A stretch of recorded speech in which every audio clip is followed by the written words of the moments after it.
પણ જો તમારું મન મોટું ન હોય તો તમે સંપત્તિ કોઈને આપી ન શકો. નંદ બાબાએ 2 લાખ ગાયો દાનમાં આપી. એનું એકમાત્ર કારણ હતું, નંદ બાબા ભગવાનના પ્રાગટ્યના એ સમાચાર સાંભળીને મહામના થઈ ગયા. માણસ સંપત્તિથી મોટો થાય એ પર્યાપ્ત નથી, માણસ પોતાના મનથી મોટો થાય. એટલે ભગવાન વ્યાસજીએ કહ્યું, નંદસ્ત્વાત્મજ ઉત્પન્ને જાતાહ લાદો મહામના. મન મોટું થાય. અને આ દુનિયામાં જેનું મન મોટું છે એને જ દુનિયા પ્રણામ કરે, એને જ દુનિયા એની જીભથી વાગોળે છે, ભાઈ ફલાણા ભાઈ તો બહુ મોટા મનના છો. બાકી સંપત્તિ તો બધા પાસે હોય. મન મોટું થવું એ બહુ અઘરું છે.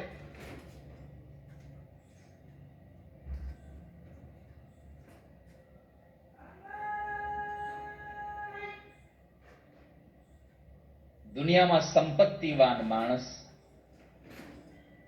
દાન આપે એ ભગવાનને ગમે છે, પણ સંપત્તિ ન હોવા છતાં પણ જે પોતાના દાન દેવાની ઈચ્છા ધરાવતા માણસ પરમાત્માને બહુ ગમે છે. કશું જ ન હોય, કાંઈ જ ન હોય, અને માણસ લોભ કરે એ ભગવાનને નથી ગમતો. પણ બહુ બધું ધન હોવા છતાં પણ લોભ કરે એ ભગવાનને જરાય નથી ગમતો.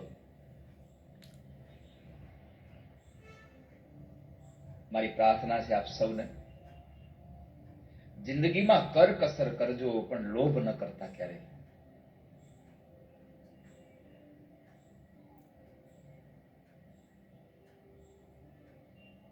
પરમાત્માએ જે આપણને આપ્યું છે એનો સદુપયોગ થાય.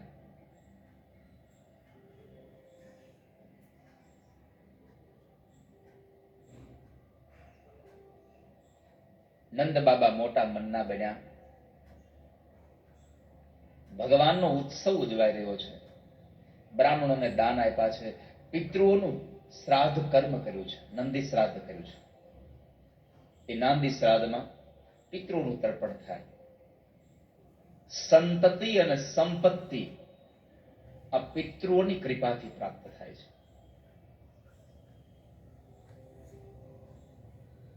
માટે પિતૃઓને રાજી કરીએ.